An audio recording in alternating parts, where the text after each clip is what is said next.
Otra vez más, bienvenidos a este lugar. Es para mí un privilegio darles otra vez más la bienvenida. Esta es su comunidad cristiana. Hay algunas personas que nos visitan por primera vez, así que quiero contarles que durante todo el mes de febrero vamos a estar de fiesta. Estamos empezando esta iglesia y por eso es que ven allá atrás unos bocadillos, hay preparado algo bonito para cada uno de ustedes. Hay un recuerdo también para ustedes, ya le dijo Denis allá atrás, ahí pasan por su recuerdo, Consuelo. Se llama comunidad cristiana porque eso es lo que nosotros aspiramos a hacer, una comunidad de personas imperfectas con diferentes culturas, con diferentes acentos, con diferentes costumbres, pero que vamos a tratar de comunicarnos el lenguaje del amor. Así que siéntanse en familia porque estos somos su familia, somos su comunidad cristiana. La semana pasada iniciamos esta serie de Felices de Verdad, basados en las bienaventuranzas de nuestro Señor Jesucristo. Las bienaventuranzas solo son la introducción al primer sermón registrado en la Biblia de nuestro Señor Jesús en los Evangelios y es conocido como el Sermón del Monte. Y aquí en Mateo abarca desde el capítulo 5 hasta el capítulo 6 y luego hasta el capítulo 7. Y las bienaventuranzas nos hablan de ciertas cualidades, ciertos privilegios que tienen aquellos que son ciudadanos del reino de Dios, que es un sinónimo del reino de los cielos. La semana pasada mencionamos que bienaventurado es una traducción de una palabra griega que se dice Macarios, o se pronuncia más o menos como Macarios. Si usted conoce a alguien que se llame Macario, entonces le puede decir de una vez qué significa su nombre, porque su nombre significa bienaventurado, afortunado, dichoso, feliz. Hoy, en los siguientes 30 minutos, les prometo que voy a intentar que sean solamente 30 minutos, y durante las siguientes semanas vamos a seguir meditando en este hermoso pasaje que espero les puedan apuntar a ustedes hacia la dirección correcta de donde nosotros podemos encontrar la felicidad. Les voy a pedir que por favor abran su Biblia en Mateo capítulo 5, versos del 1 al 12. Mateo capítulo 5, versos del 1 al 12. Y dice así en esta versión. Cuando Jesús vio a la multitud, subió al monte y se sentó. Entonces sus discípulos se le acercaron y él comenzó a enseñarles diciendo: bienaventurados los pobres de espíritu, porque de ellos es el reino de los cielos. Bienaventurados los que lloran, porque ellos recibirán consolación. Bienaventurados los mansos, porque ellos heredarán la tierra. Bienaventurados los que tienen hambre y sed de justicia, porque ellos serán saciados. Bienaventurados los misericordiosos, porque ellos serán tratados con misericordia. Bienaventurados los de limpio corazón, porque ellos verán a Dios. Bienaventurados los pacificadores, porque ellos serán llamados hijos de Dios. Bienaventurados los que padecen persecución por causa de la justicia, porque de ellos es el reino de los cielos. Bienaventurados serán ustedes cuando por mi causa los insulten, persigan, mientan y digan contra ustedes toda clase de mal. Gócense y alégrense, porque en los cielos ya tienen ustedes un gran galardón, pues así persiguieron a los profetas que vivieron antes de ustedes. Oremos. Gracias, Padre, te damos en esta mañana por el privilegio que nos da de estar reunidos en este lugar. Que tu nombre sea exaltado. Padre, yo te pido que la promesa de que el Espíritu Santo, nuestro Maestro, sea real en esta mañana y que sea Él el que esté aquí para que nos enseñe y nos instruya aquello que tú quieres hacer con tu palabra. Padre, que al entender tu palabra la podamos atesorar en nuestros corazones y al salir de aquí podamos vivir por ella. Y Padre, también te pido por mí, para que al abrir mi boca yo pueda hablar con denuedo y valentía el misterio del Evangelio de Cristo Jesús, quien es nuestro Señor y nuestro Salvador. Amén y amén. La semana pasada dijimos que teníamos que aprender a tomar la palabra felicidad con un poco de cuidado, porque usualmente cuando escuchamos felicidad pensamos en algo subjetivo. Algunas personas, por ejemplo, les hace feliz estar en un montón, en medio de una gran muchedumbre, pero a otras personas les gusta lo contrario, la hace feliz estar en soledad. Sin embargo, cuando este pasaje habla de felicidad, no habla de algo subjetivo, no habla de cómo nosotros nos sentimos, ni de cómo nosotros debiéramos sentirnos cuando estamos en el reino de los cielos, sino que Él está hablando, nuestro Dios está hablando de cómo nosotros somos, cómo somos las personas que estamos en el reino. Es decir, en el reino de Dios las personas son felices, son dichosas, son afortunadas, son benditas a pesar de las circunstancias. ¿En qué consisten estas bendiciones? ¿De qué consisten estas bienaventuranzas? Cada bienaventuranza tiene su respuesta en la segunda mitad. Estas personas que son dichosas, que son afortunadas, que son felices, que son benditas, es decir, bienaventuradas, poseen el reino de los cielos, heredarán la tierra. Estas personas reciben compasión, son consolados, son saciados, pueden ver a Dios, son llamados hijos de Dios, reciben un galardón grande en los cielos. Y todas estas bendiciones vienen juntas. No es que yo puedo recibir consolación, pero yo no puedo ver a Dios. No es que yo pueda recibir paz, pero no pueda ser consolado. Todo viene junto para aquellos que pertenecen al reino de Dios.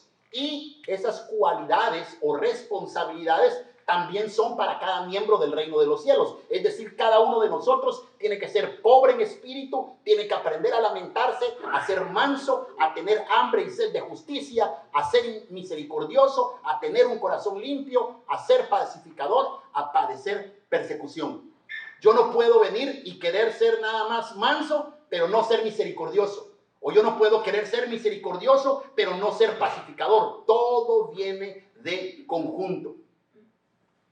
Algunos han pensado que estas bienaventuranzas son para el futuro. Es decir, cuando estemos allá con Dios, entonces por fin vamos a tener paz.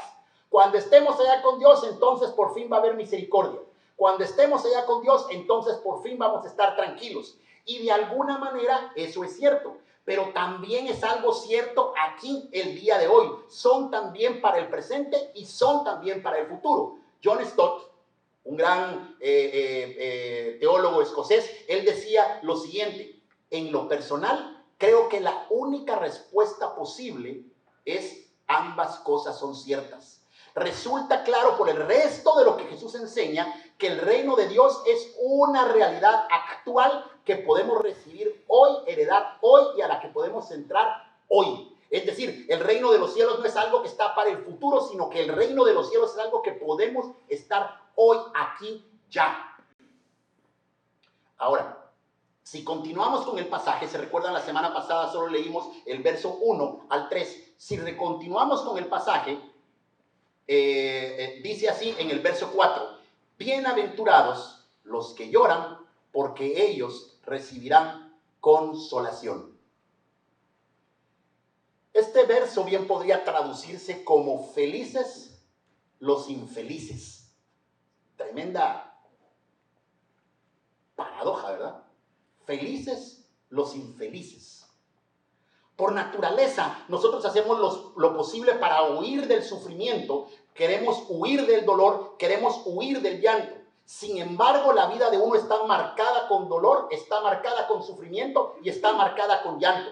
El llanto nos acompaña desde el día de nuestro nacimiento, cuando el doctor nos levanta y busca ansiosamente que nosotros peguemos el primer grito, el primer llanto, y nos acompaña el resto de nuestra vida hasta el día que nosotros caemos en la tumba, cuando la gente que está alrededor nuestra llora porque nosotros ya no estamos más allí en ese lugar. Hay llantos que son correctos, hay llantos que son esperados. Llora un padre cuando su hijo se muere porque de alguna manera intuimos que eso no es lo natural. Los padres debiéramos irnos primero y después debieran irse los hijos. Lloramos cuando un ser querido deja de estar con nosotros. 10 meses atrás, yo me encontraba en unos campos de fútbol viendo jugar a mi hijo Nico, y de repente mi teléfono sonó y del otro lado de la línea había un amigo de Guatemala que me llamaba. Sentí como que mi corazón se detenía por un rato, y si alguien hubiera estado exactamente a la par mía, hubiera oído cómo se partía mi corazón. No tuve más remedio y empecé a llorar y a llorar. Y por varios minutos yo no pude parar de llorar y tampoco quería parar de llorar. Mi querido amigo Pablo, mi amigo de toda la infancia, con quien había compartido todo, absolutamente todo, a quien amaba como mi propio hermano, con quien tan solo unos meses atrás había estado yo compartiendo un desayuno allá en Guatemala, y una mañana muy agradable había muerto de esta cosa que se llama COVID. Cuando un amigo, cuando un ser querido muere, llorar no solo parece inevitable, sino que parece ser necesario. Jesús, nos narra la Biblia, lloró cuando estaba frente a la tumba de Lázaro. Y lloró Jesús no solo porque quería llorar, lloró porque recordó los momentos que compartió con Lázaro, lloró porque recordó las comidas que tuvo con Lázaro, lloró porque recordó las pláticas que junto con Lázaro y sus hermanas tenían tantas veces, lloró porque amaba a su amigo Lázaro, lloró porque es de humanos llorar cuando alguien que amamos nosotros ya no va a estar más con nosotros. Lloró porque a veces es inevitable llorar y a veces es hasta necesario llorar. A veces lloramos de alegría, como cuando cargamos por primera vez a un hijo, cuando camina por primera vez nuestro hijo, o cuando vemos a nuestro hijo por primera vez decirnos mamá o papá, cuando nuestra hija se compromete y va caminando ya para entregarse en matrimonio, o cuando tienen ellos el primer bebé y nosotros nos convertimos abuelos, o cuando ellos reciben su diploma de high school o que se gradúan de college. Entonces llorar así también es bueno, es como un refresco en el alma. José, en la historia de la Biblia, en Génesis 45, llora de alegría al ver a su hermano Benjamín. Y lloró porque pensaba que su hermano estaba muerto. Lloró porque tenía mucho tiempo de no verlo. Lloró de alegría porque después de tantos años podía por fin abrazarlo. Lloró porque a veces llorar es inevitable. Lloró porque llorar a veces es necesario. A veces lloramos por los errores de otros, porque sabemos que esos errores les causan dolor. Lloran los padres ante la impotencia y el dolor de ver a los hijos confundidos tomando decisiones que sabemos que no son correctas y que les va a causar dolor y sufrimiento. Lloramos cuando vemos a un amigo que toma una decisión incorrecta, que lo hace perder su casa, que lo hace perder su salud, que lo hace perder su trabajo. Sí, a veces lloramos por las desgracias, por los errores y por los pecados de otras personas, y eso es bueno porque muestra de alguna manera que tenemos empatía, muestra que tenemos solidaridad los unos con los otros. Debemos aprender a llorar por el mal que llena este mundo, tal como Jesucristo lo hizo. Jesucristo, cuando se para enfrente de Jerusalén, lloró. No tanto por la ciudad, aunque era su ciudad, pero lloró por la gente que lo habitaba. Lloró porque por sus decisiones no lograron conocer el tiempo de su visitación. Dice Lucas 19, Jerusalén sería derribada, Jerusalén sería destruida. Jesús lloró porque los amaba. Jesús lloró porque le dolía el dolor de su pueblo. Por eso Él nos dijo que nosotros debemos aprender a llorar con los que sufren, con los que lloran. Porque es bueno llorar cuando lloramos por dolor, por los errores y por el pecado de los demás. A veces los cristianos somos muy poco bíblicos, porque queremos pintar la vida cristiana como que si fuera una vida sin dolor, sin lamentos y sin llantos. Les decimos a las personas que si vienen a la iglesia, que si vienen a Jesús, que si vienen a Cristo, entonces ya no van a haber más dolores en su casa. Les decimos que si vienen y viven en el Espíritu, entonces van a poder andar siempre con caras felices, y eso no es verdad, eso no es bíblico. La vida cristiana, según Jesús, nos enseña que es una vida que no solo es de risas. En la vida cristiana hay dolor. Es más, en la misma versión de las bienaventuranzas, en Lucas 6, nos dice que Jesús agregó en este mismo párrafo: ay de ustedes los que ahora ríen, porque después tendrán dolor, después tendrán llanto. Los ojos de los cristianos también se van a llenar de lágrimas. Y eso es bueno. Las lágrimas también tienen un lugar en la vida cristiana. Salomón, hablando de las banalidades de la vida, de las cosas que suceden en la vida, en Eclesiastés 3 nos recuerda que hay tiempo absolutamente para todo. Y en su escrito él dice: hay tiempo para llorar y hay tiempo para reír, hay tiempo para lamentarse y hay tiempo para bailar. Así que no pienses mal de alguien cuando está sufriendo y está llorando. No pienses mal cuando alguien se lamenta. No digas que esa persona no cree ni confía en Dios, ni que es menos espiritual, porque el dolor por un momento se desbordó y tiene que llorar, porque a veces llorar es bueno, porque a veces llorar es necesario. Tenemos que recordar que a veces el sufrimiento se sale de escala y el tiempo de nuestra vida no es suficiente para entender por qué el sufrimiento viene de manera tan descontrolada a nuestras vidas. Y en esos casos Lo único que nos salva para no morirnos en el camino es la fe. Es el conocimiento de que Dios es siempre bueno, que Él es todo sabiduría y que Él es todopoderoso. A veces lo único que tenemos es decir absolutamente nada. Simplemente callarnos cuando alguna persona que está a la par nuestra está con dolor. Dios es el único que a veces entiende qué es lo que estamos pasando. Tenemos que aprender a ser sinceros y no seguir reforzando algunas de esas frases cristianas que decimos: no preguntes por qué te vino ese mal, sino para qué. La verdad es que muchas veces no sabemos ni el por qué ni el para qué. No lo entendemos. Pasa el tiempo y ¿quién va a entender por qué se murió un hermano? ¿Por qué se murió la esposa? ¿Por qué se murió un hijo? ¿Por qué perdió el trabajo cuando con eso estaba apenas sacando a su familia adelante? Y decirle ¿para qué? ¿Para qué? ¿Cómo explicar un para qué ante esas desgracias? Muchas veces no hay respuesta. Y lo único que nosotros podemos hacer en algunas de esas oportunidades es cerrarnos la boca y darle un abrazo a la persona que está llorando y la persona que está sufriendo. Cuando Job sufrió lo que sufrió, ¿se recuerdan de la historia de Job? Él nunca obtuvo una respuesta ni del por qué ni el para qué. Cuando se acercó delante de Dios e intentó platicar con Dios, la respuesta que Dios le dio es: ¿dónde estabas tú cuando hice los cielos? ¿Dónde estabas tú cuando yo hice la tierra? En otras palabras, Dios le estaba diciendo: yo sé lo que yo estoy haciendo, aunque tú no lo sepas, ni lo llegues nunca a comprender. Y cuando Pablo, que también lo conocemos, y algunas lo ponen como el mejor del universo, Pablo se acercó delante de Dios y sufría una grave enfermedad. No sabemos qué realmente, la Biblia no nos explica qué es, pero dice él: el aguijón en la carne. Y él con dolor rogó delante de Dios 3 veces, dice la Biblia, que le quitara ese aguijón que la atormentaba. Y la única respuesta que recibió del Señor fue: que te baste mi gracia, porque mi poder se perfecciona en tu debilidad. Habacuc hace una declaración de fe hermosa, que también debiera ser una declaración de todos los que decimos que seguimos a Dios y que es válida para el cristiano hoy en día.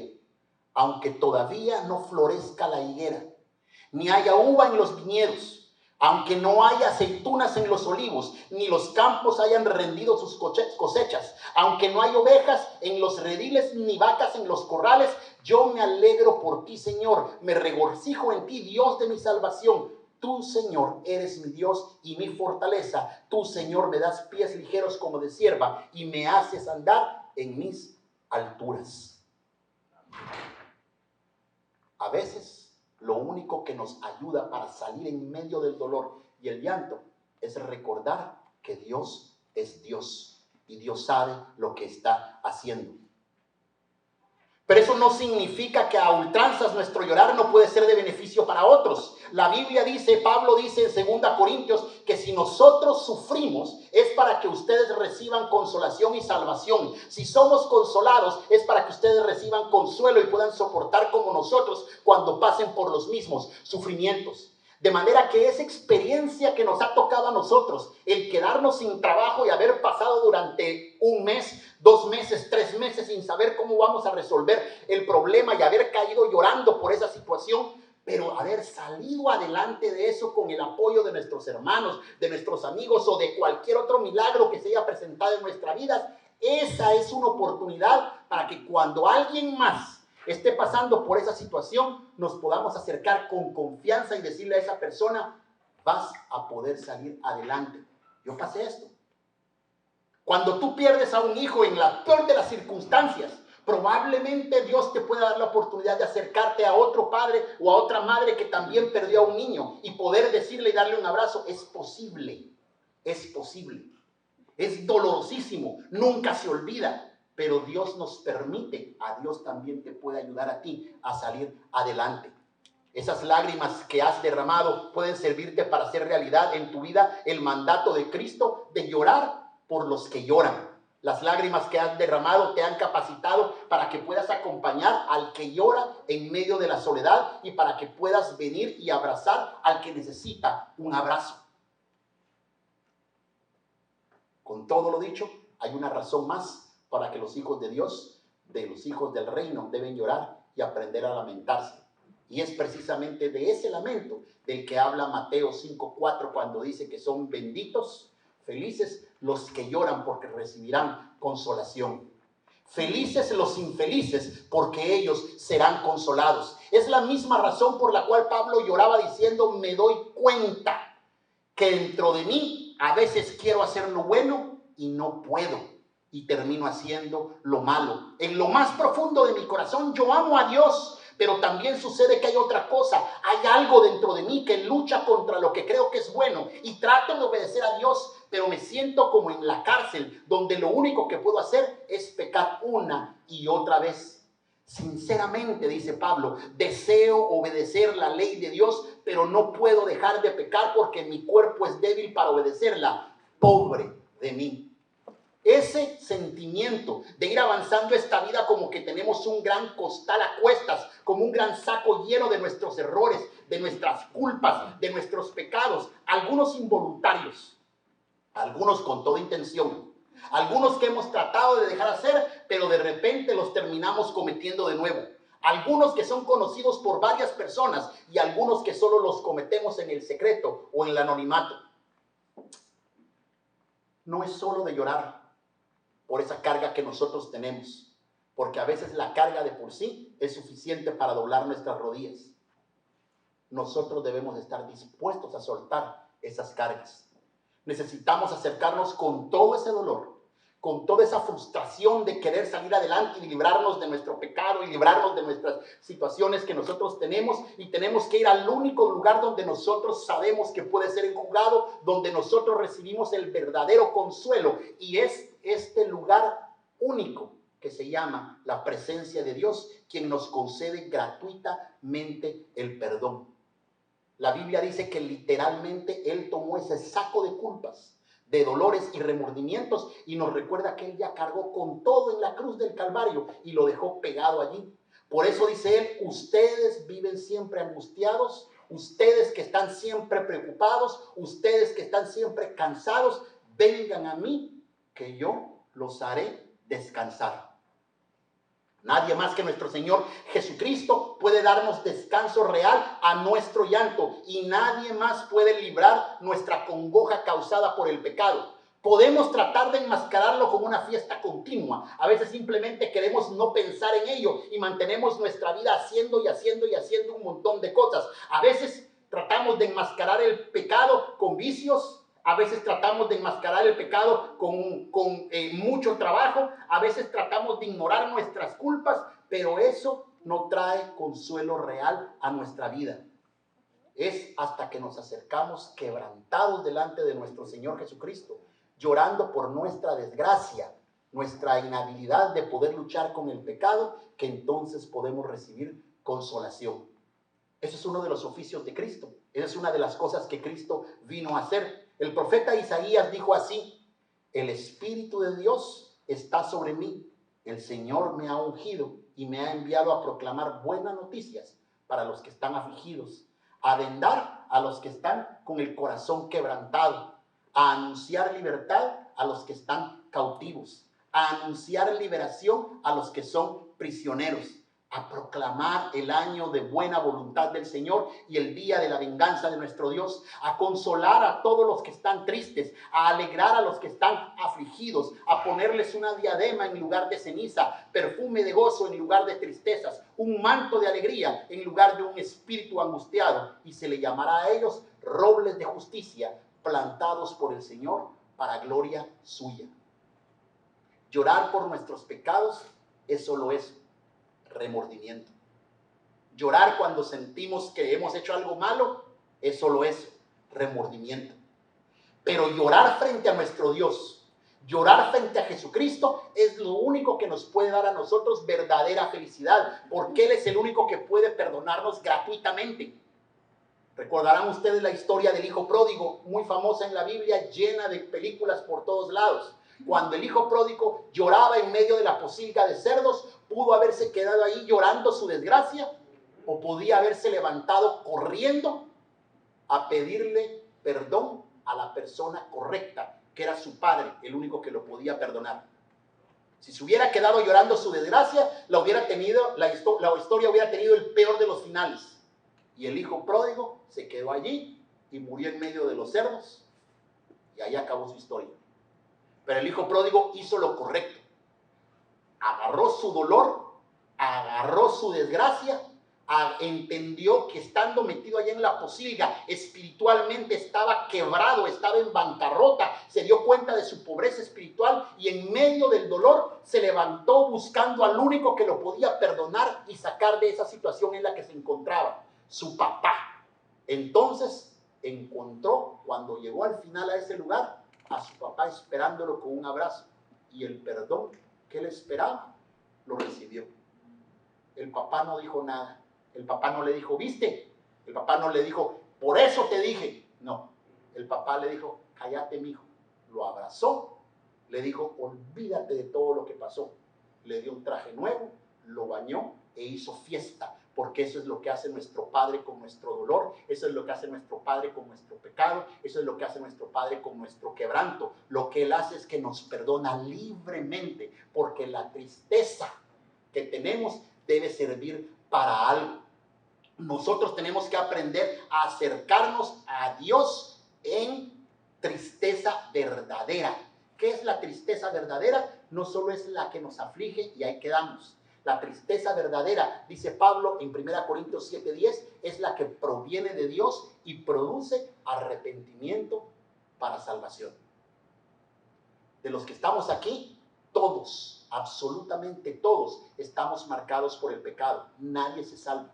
Al principio le dijimos que en esta comunidad todos somos imperfectos y eso es real en todos. Todos somos imperfectos. Por lo tanto, todos necesitamos todo el tiempo, no es una vez, todos los días, estar delante de nuestro Dios con el corazón dispuesto a reconocer, yo soy malo, necesito de ti. Y lo lindo es que nuestro Dios viene, nos abraza, nos perdona y nos dice, no tengas pena, pasa para adentro. Tu llanto sirvió de algo, tu llanto sirvió para que recibas consolación. Inclinemos nuestro rostro, vamos a orar a nuestro Dios. Padre Santo, te damos gracias por lo que tú hiciste en la cruz del Calvario.